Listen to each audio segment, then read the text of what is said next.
Kita sapa dulu ya teman-teman kita ini.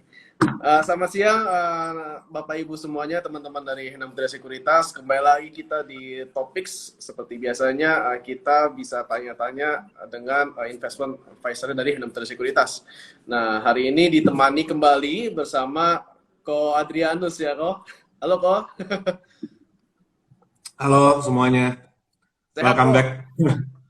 Welcome back. Sehat. Oke. Nah, teman-teman yang nanti mau bertanya saham apa yang mau di-review atau mungkin rekomendasi dan sebagainya, mungkin take profitnya atau SL-nya bisa di kolom komentar ya untuk bertanya-tanya. Nggak cuma saham, mungkin insight dari Koldianus yang teman-teman mungkin penasaran nih di market tuh kayak gimana sih. Oke, langsung aja. Kalau dari pembahasan kita siang ini, kita ini tentang market crash. Nah, Niko, ini menarik banget nih, soalnya juga akhir-akhir ini lagi heboh banget ya tentang naiknya BBM Pertalite. Jadi untuk kaum menengah ke bawah mungkin udah berasa ya inflasinya tuh dari BBM ini mungkin salah satunya. Nah, ini apakah tanda-tanda dari market crash apa gimana Niko? Mungkin bisa dijelasin ke teman-teman kita ini. Iya, sebetulnya untuk harga BBM baru baru hari ini ya sama kemarin ya. Sebetulnya hari Sabtu itu udah official naik. Terus juga ada di mana yang non subsidi juga diturunin. Cuman memang nggak terlalu dalam banget ya untuk yang turunnya non subsidi itu. Cuman efek dari harga BBM naik itu sebetulnya cukup besar untuk Indonesia. Oh ya, Kita ngomongnya mungkin internal ya, karena nanti efeknya lebih ke domino gitu.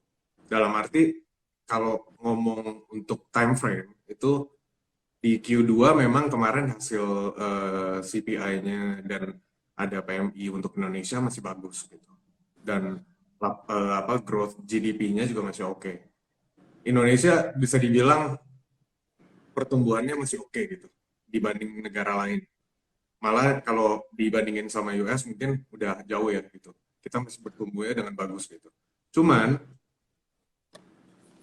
kalau saya lihat adalah di pertengahan tahun ini kan ada lebaran ya, terus ada THR segala. Jadi menurut saya pribadi saya ngelihatnya untuk daya beli masyarakat atau konsumen itu cukup masih belum terlalu terefek banget gitu untuk tahun ini. Cuman untuk di akhir tahun nanti di Q4 saya ngelihatnya akan ada perlambatan ekonomi. Kenapa? Karena harga BBM nanti naik, itu efeknya ada banyak. Mungkin pertama nah, eh, kita bisa lihat dari semuanya udah mulai berhemat masyarakat. udah Dengan mulai semuanya udah berhemat, batasin konsumsi gitu ya, kok ya, kenanya. konsumsi ya. Jadi toh juga kalau kita lihat dari data untuk upah minimum UMR ya, itu naik hanya setahun 1,04%, 1%-an lah orang ngomongnya. Nah, 1,4%, cuman kalau kita lihat dari faktanya, itu harga minyak aja udah naik 70% per tahun. Terus juga ada PPN yang tadinya 10% jadi 11%. Terus juga ada dengan ada PPN tuh ada banyak banyak efeknya gitu. Contoh lah mungkin mobil bekas lah. Mobil bekas aja pasti udah mahal gitu kalau kita sewa gitu kan atau beli gitu. Nah, dibandingin sama kenaikan UMR per tahun itu kurang nggak sebanding gitu bisa dibilang. nggak nutup ke kenanya kok. Dan untuk gitu. Nah, efeknya jadi nanti akan domino untuk di akhir tahun gitu. Apalagi yang untuk di pertengahan memang ada THR jadi bisa belanja gitu. Kalau untuk nanti di pertengahan ya di akhir pasti udah harusnya ada perlambatan ekonomi. Karena dengan adanya kita terbatas untuk beli, kita lebih cenderung untuk nabung, berarti masyarakat udah mulai memasukkan dananya disimpan di rekening atau aset yang lebih Aman aman. gitu ya. Bisa Nah, berarti ini dibilang mungkin emas. Nah, bisa dibilang berarti ini emas atau kenanya rekening tabungan gitu. oke. Jadi Nah, efeknya berarti nanti akan ada di banyak ya kok ya efeknya perusahaan-perusahaan. ya. Gimana? Iya, Efeknya dominonya efeknya banyak ya. cukup banyak. Iya. Nah, nanti kita kelihatan ya dari laporan keuangan gitu, laporan keuangan para perusahaan yang TBK juga penjualannya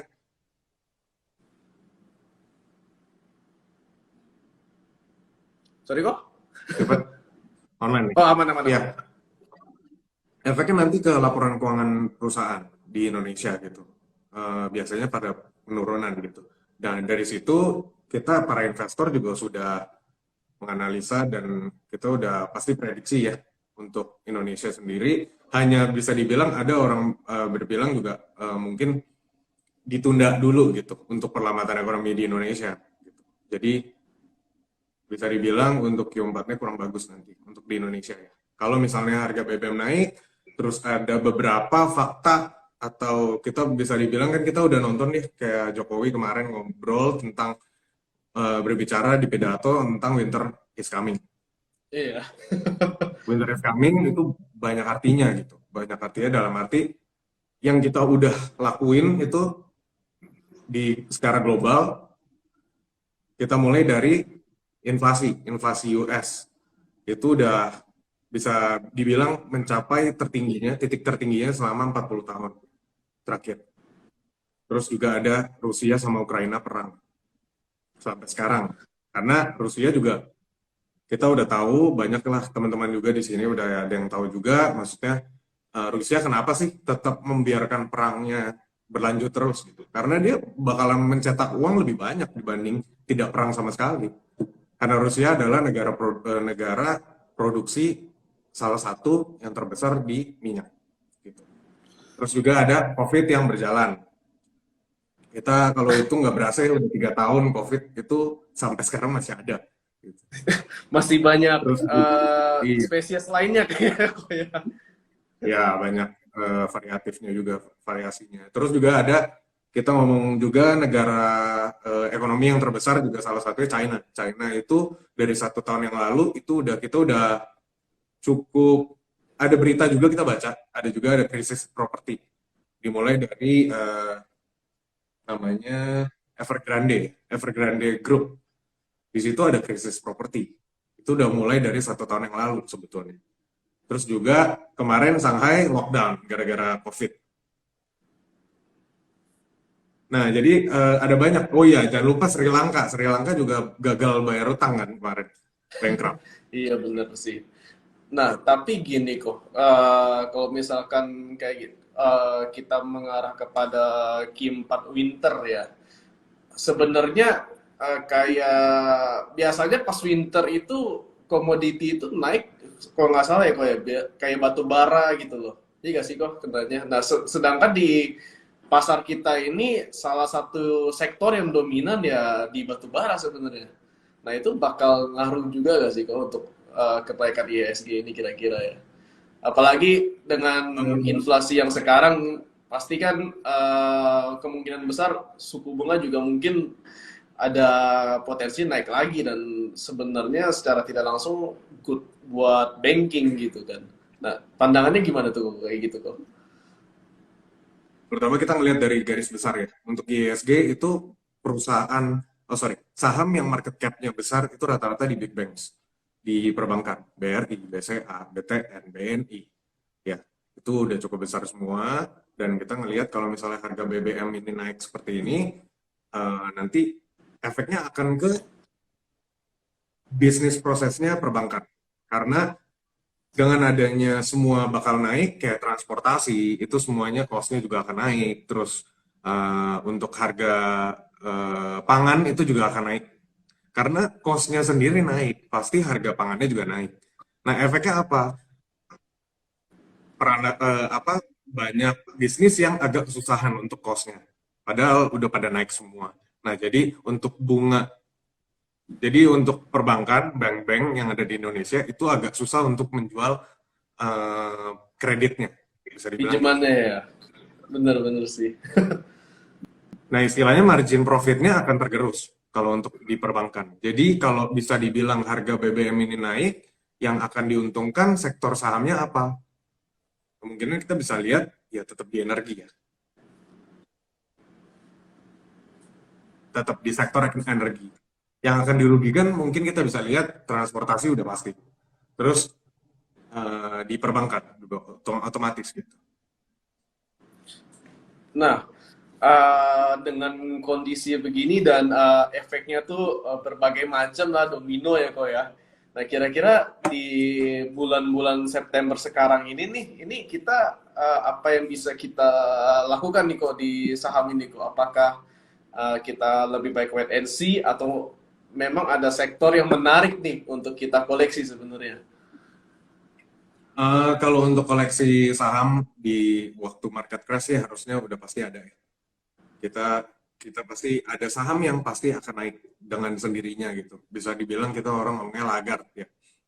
Kemarin di situ ada namanya di bahasa untuk rebalancing biasanya, rebalancing saham. Nanti ada ISG waktu turun, ada saham yang akan harganya di-maintain di harga tersebut, di area demand. Nah, nanti waktu ISG udah cukup rebound, sudah cukup turunnya, dia akan terbang sendiri. Nah, di situ saya nanti akan udah siapin juga untuk stock pick-nya di akhir. Jadi,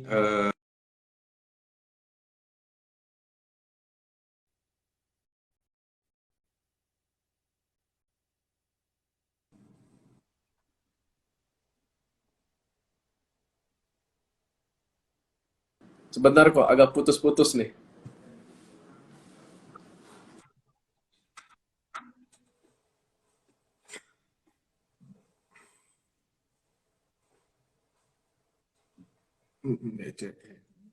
kenapa? Tes, tes.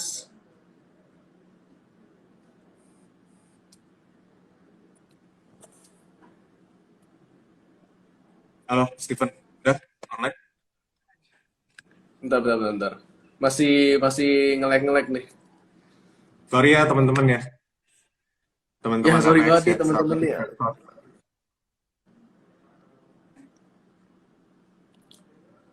Oke, nah udah aman nih. Sorry kok, ulang Ya, lagi kok. tadi udah, ya. Sampai tips aja sih, untuk tips yang kita gimana sih untuk menghadapi market yang kita analisa untuk bisa crash atau uncertainty, ya, Nah, ya, ya. ketidakpastian kita gitu.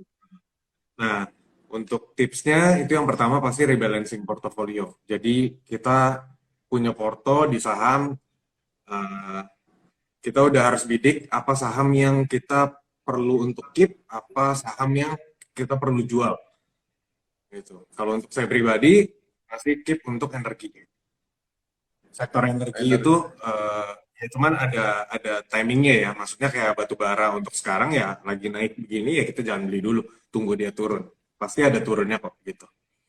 Itu rebalancing portofolio. Terus jangan lupa ready cash. Ready cash udah pasti sebagus-bagusnya ya 100% mungkin 80% gitu. Ready cash. Jadi, Karena waktu market crash itu adalah kalau kalau kejadian market crash itu adalah itu kesempatan yang emas banget untuk kita gandain market untuk gandain aset kita. Bisa 1 kali lipat, bisa 2 kali lipat, 3, 4, 5. Tergantung saham apa yang kita analisa dan kita beli. Terus juga untuk saham yang ada di Porto itu harus kita siapin exit strateginya. Kita harus lihat tuh dari buy technicalnya gimana, terus kita harus jualan misalnya salon strength atau di atas gitu. Terus juga ada jangan lupa bagi sahabat-sahabat investor di sini juga sisihin per bulan masukin ke investasi ke RDN khususnya untuk saham minimal 10% kalau saya bilang ya gitu 10%. Kalau 40 sampai 60 itu bonus lah, bagus. Gitu. nah, Terus kok juga kalau ya kalau misalkan posisinya di porto kita ini masih minus gimana tuh kok? masih minus tergantung saham apa yang lagi minus juga pertama. Terus gini, kalau untuk market crash itu kita lihat dari 2020 aja chartnya memang market crash itu nggak nungguin investor gitu. Kalau saya Iya. pribadi ya, pendapat saya, kita berpikir bahwa ini market akan naik lagi dan lanjut untuk uptrend gitu. Nggak lama dia ada tiang gede banget, satu satu candle gede, Marubozu ya orang ngomongnya di technical mungkin. Jadi market crash tuh nggak investor untuk buang, maka karena tujuannya di situ memang gitu. Langsung duar gitu. Ya, langsung hard. Jadi kita harus waspada dan kita juga harus bersahabat gitu dengan kondisi market yang tidak menentu gitu. Kita harus bersahabat dengan market yang uncertainty gitu. Karena memang investor dan trader itu memang harus bersahabat dengan uncertainty gitu. Karena di situ baru diuji ya kok ya bagaimana kita manage risk-nya dari portfolio kita sebenarnya ya. Betul. Oke, Nah, nah, oh iya jangan lupa saya agak kelupaan untuk bahas stagflasi. nah gimana tuh kok? Sebelum Stagflasi kita itu ke kolom komentar nih, kalau coba jelasin dulu kok. ya, stagflasi itu adalah kondisi di mana stagnan in economy and inflation. Jadi, waktu harga pangan atau harga kebutuhan sehari-hari itu naik, tapi ekonomi kita melambat gitu. Dan inflasi juga akan naik terus. Nah, ini akan berulang-ulang terus sirkulasinya sampai kita nggak tahu nanti ke depannya gimana untuk ekonominya. Cuman kalau untuk market saham itu udah pasti kalau misalnya ada market crash pasti akan rebound. Memang orang kalau kita lihat ya dari sebelum-sebelumnya waktu IISG zaman harga di angka 3 ribuan itu kita sempat bilang wah 3.000 mahal nih gitu. Nah, dari dua tahun yang kemudian, 2 tahun yang lalu, 3 tahun yang lalu itu 5 ribuan mahal nih gitu. Sekarang aja udah 7.000 atau sempat 7.200 sudah break gitu. Nah, jadi market saham itu pasti akan recovery. Jadi jangan panik, jangan takut, tetap aja berinvestasi dan kita tetap andalin fundamental sama teknikal kita gitu.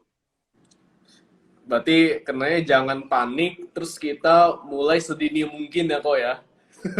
Ya, sedini mungkin. Jadi jangan lupa juga ya kita harus ngerti ya profil kita untuk tujuannya saham ini apa gitu. Saham ini perlu diinvest, saham ini perlu di DCA, dollar cost averaging. Satu ini buat tektok misalnya. Atau buat swing long, silakan gitu. Nah, buat teman-teman HP Sekuritas, nah berikut ya itu insight-insight dari Ko Adrianus nih mengenai ketika market crash ini kita tuh mesti gimana sih, dan sebenarnya tuh ada sektor-sektor, beberapa sektor yang menarik yang bisa teman-teman kumpulkan. Nah, buat teman-teman yang mungkin bingung tadi gimana cara menghadapi marketnya, tadi sudah diberikan ya tips-tipsnya dari Ko Adrianus tuh. Lumayan banget nih, daging banget nih daging. Nah, buat Ya, jangan teman-teman lupa juga yang belum kalau untuk beli memulai. perbankan jangan jangan beli dulu ya. Perbankan Nah, jangan beli tuh dulu. udah dapat insight lagi. Nah, buat teman-teman yang belum mau mulai investasi saham, nah boleh teman-teman DM kita atau enggak DM langsung ke Ko Adrianus ya kok ya. Ya, thank you. Jadi teman-teman yang mau memiliki investment advisor juga, nah nanti bisa kita arahkan ke Ko Adrianus nih. Oke, kok kita Oke, boleh. ke kolom komentar ya. Nah, teman-teman yang mau nanya-nanya bisa langsung di kolom komentar nih. Kita bacakan pertanyaannya. Kok ada yang nanya dari view BRMS kok. BRMS. Ya, BRMS ini gimana? Nah, tergantung kalau untuk BRMS ini saham yang bisa dibilang bagus untuk diinvestasi atau di hold atau di swing long gitu. Nah, untuk BRMS ini kan di bidang pertambangan emas ya gitu. Ya. Kita bisa nanti lihat bakalan ada project untuk kedepannya di tahun 2024 itu ada tambang Palu dan Gorontalo. Mereka di tahun yang 2000 kemarin Desember kemarin 2021 itu udah akuisisi tambang Aceh udah beres untuk BRMS ya. Dan kepemilikannya Oke. memang banyak yang belum tahu juga mungkin untuk BRMS itu kan memang tadinya barang Bakri, saham Bakri gitu. Kalau untuk sekarang kan Bakri untuk kepemilikannya di BRMS itu kan 5%. Hanya 5%. Di bawah Oke. 5% malah. Gitu. Jadi Udah mulai saya mengurang ngelihatnya ya kok ya. udah ada perpindahan.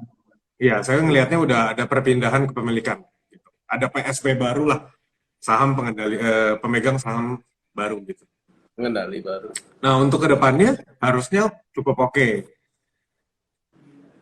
Halo, ya cukup oke. Tes. Karena untuk ya untuk PSP-nya sendiri kita ngelihat BRMS itu untuk utangnya juga sudah jauh kegerus.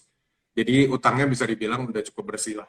Kalau teman-teman bisa ngelihat di RTI itu udah di bawah sekitar 50% DER-nya. Jadi Nah, bagus untuk diinvest untuk BRMS. untuk sekarang kita boleh entry gak sih kok? Atau ada ada harga yang lebih enak gitu kok? Ya, kalau untuk BRMS sih dia udah cukup kelihatan pattern-nya sebetulnya. Dia buat dua mangkok sih. Kalau untuk teknikal ya, boleh sekarang untuk entry 240 itu udah bagus, udah titik entry.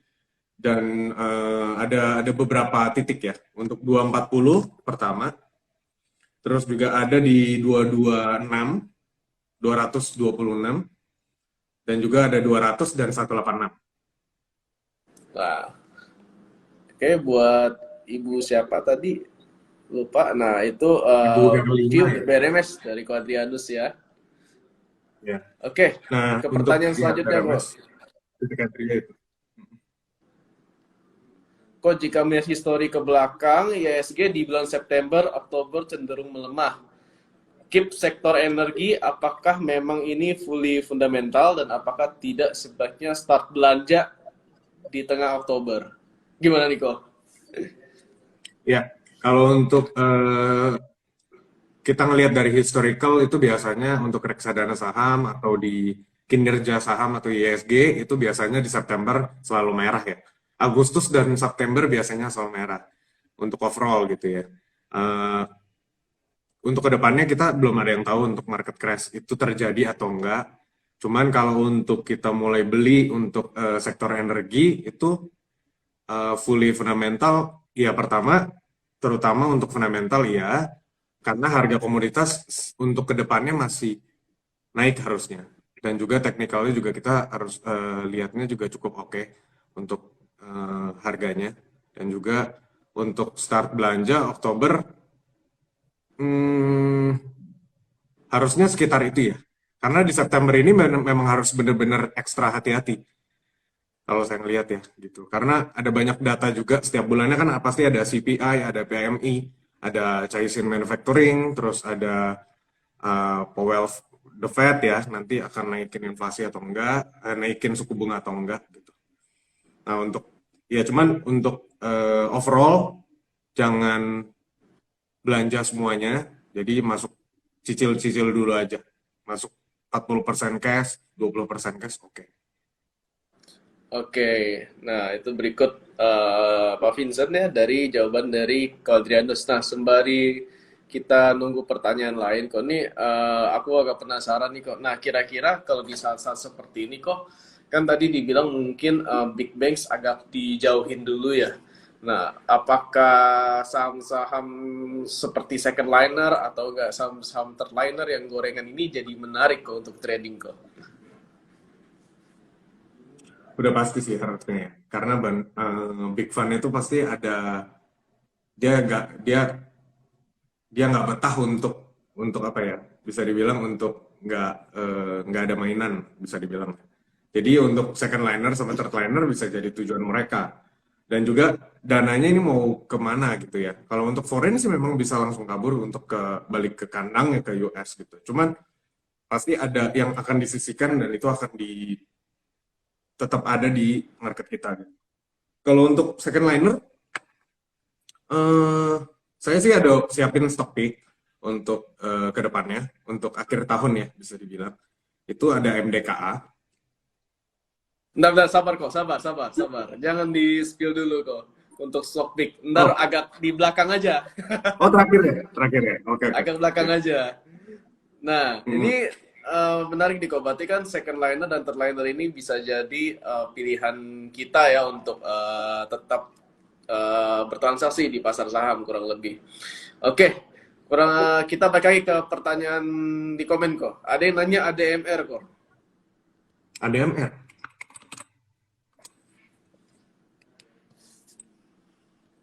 ADMR. Kalau ADMR ini kan ADMR secara teknikal sih memang dia untuk downside dari atasnya itu udah cukup kelar ya. Udah bisa dibilang dia udah di area konsol untuk sekarang. Area konsol itu biasanya ada dua arah ya. Dia naik atau turun. Nah, cuman kalau untuk melihat dari sini, kalau misalnya dia bisa break ke 1845, itu boleh buy. Buy on break. 1845. 18, 1845 atau 1860 lah ya. Karena keluar dari area konsol. Oke, nah itu berikut jawabannya ya, Pak Franky. Terus ada yang nanya ini kok, Bumi kok. Bumi. Bumi. Bumi, Nah ini ya. menarik banget nih. Bumi cukup kuat ya. 192 untuk closing sesi satu ya. Dia ada right issue, kemarin ada ini ya, ada profit placement juga, ada kabar right issue, itu di harga 120 ya. Kalau untuk pribadi sih, saran sentuh 200 sampai 187 udah area untuk jual sih. Jadi untuk kalau misalnya yang floating cuan, boleh diambil dulu, boleh dibungkus dulu floating profitnya, nanti boleh buyback lagi di sekitar 160. Tapi 160 itu benar-benar spekulasi buy dulu ya. Saya ngeliatnya gitu. Karena eh, dengan adanya skema right issue atau profit placement di sini, 120 sih harusnya menyebabkan ketidakpastian juga ya. Ini harganya bisa bisa turun gitu. Ya bolehlah bungkus dulu kalau untuk profitnya. Kalau Oke, untuk recommend buy, belum dulu sih. kayak nunggu dulu ya kok yang lebih enak ya. Iya, nunggu dulu. Nah nih, ada yang nanya lagi nih kok. Pak Adri, batu bara boleh masuk lagi gak? Nah, mungkin bisa diulang kali kok jawabannya kok. Ya. Kalau untuk batu bara, nunggu koreksi sebetulnya. Untuk ITMG, Adaro, PTBA itu semuanya tunggu koreksi. Karena nanti kalau saya lihatnya adalah ini kan market ISG belum ada koreksi ya. ISG itu belum ada koreksi kalau menurut saya pribadi ya. Karena memang kemarin itu ada V-shape dua kali ya. V-shape itu dua kali gini. Saya ngelihatnya ISG belum ada koreksi, Dow Jones pun juga belum ada koreksi yang cukup dalam. Belum ada yang koreksi yang signifikan. Nah, yang tadi ada hubungannya yang saya tadi bahas, itu ada namanya rebalancing. Rebalancing itu jadi nanti waktu ISG koreksi cukup dalam, nanti batu bara juga akan koreksi pastinya. Karena kan market cap-nya cukup besar juga kan. Nah, kalau memang kita lihat juga kalau untuk batu bara kan masih bagus juga, apalagi nanti menyambut musim dingin gitu. Harusnya untuk di Q4, di Q1 2023 itu cukup ciamik untuk laporan keuangannya gitu. Jadi boleh dikoleksi, cuman untuk sekarang belum belum di area buy lah yang tepat gitu. Masih nunggu. Baik, oke. Nah, ini baru nih kok buat penutupan. Nah, kira-kira apa nih kisi-kisi stock pick dari Ko Adrianus buat kita semua nih kok? Ya, saya udah siapin dua stock pick. Itu yang pertama MDKA. MDKA itu udah 4 ribuan ya kalau nggak salah ya. Sekarang 4.700 ya. Di MDKA ini karakternya memang defensif. Jadi bisa dibilang kita agak lebih tenang untuk belinya. Cuman ya memang ya, namanya saham itu kita hanya bisa untuk analisa dan mental gitu. Kita bisa beli, kita yakin di fundamentalnya, kita yakin di teknikalnya, jadi kita boleh buy gitu. Untuk MDKA ini upside-nya cukup besar di 4970 itu ada gap atas, itu boleh beli. Untuk sekarang area demand yang benar-benar baunya sekali itu 3850. Jadi untuk sekarang sih menurut saya bisa beli di area 4000-an sampai 4070 atau Oke, 4100 lah bisa dibilang itu MDKA. Target upside-nya yang tadi gap atas gitu. Terus 4.900. kalau untuk yang kedua, ya Nah, yang kedua apa nih kok? untuk yang kedua energi. Untuk yang kedua energi, ENRG ya. energi, Oke. energi. Dibeli nih berarti kok. Eh, ya di sini itu udah cukup kelihatan energi ini cukup kuat bisa dibilang untuk secara teknikal karena kita ngelihatnya untuk daily aja itu udah cukup kuat. Dia udah buat bentuk pattern nggak lama udah turun dinaikin lagi gitu. Nah kalau misalnya teman-teman ngelihat, tolong untuk energi ini bisa ngelihat dari chart monthly-nya. Ini yang sangat menarik Manlinya. di chart monthly-nya. Kenapa tuh kok? Jadi ada highest di atas yang waktu merah itu dan ada gap di harga 300 sampai 400 itu ada gap. Nah, kalau teman-teman di sini pada ngelihat itu kita bisa ngelihat kita bisa bentuk trend line, garis trend line dari 300 sampai highest yang sekarang gitu.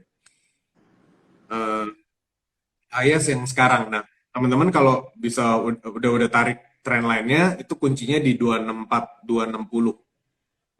260. 260, Oke. 264. Itu di situ cukup kuat untuk harga ini gitu. Jadi kalau memang harga ini bisa break, energi bisa terbang sampai 378. Dan Oh, kondisi sekarang itu 260 sampai 264 itu udah break. Sekarang udah break 276. ya. 276 ya. Iya, Berarti jadi udah ya. ini ya kok ya.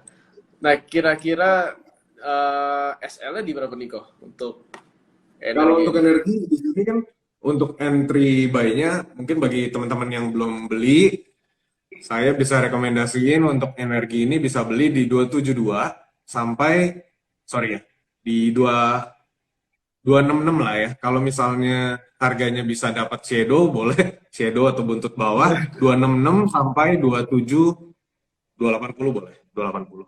Di area itu 266 sampai 280.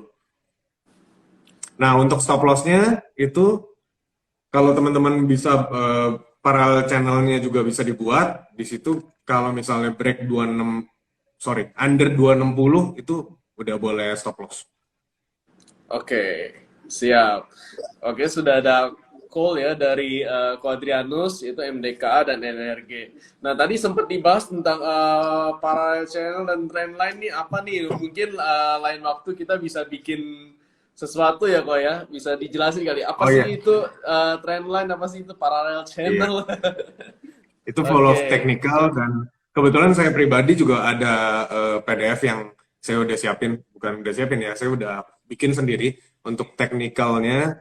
Jadi ada hukumnya, pola candle, pola chart gitu ya. Jadi untuk Nah, next mungkin kita bisa bisa bahas ini di IG Live di HP Sekuritas.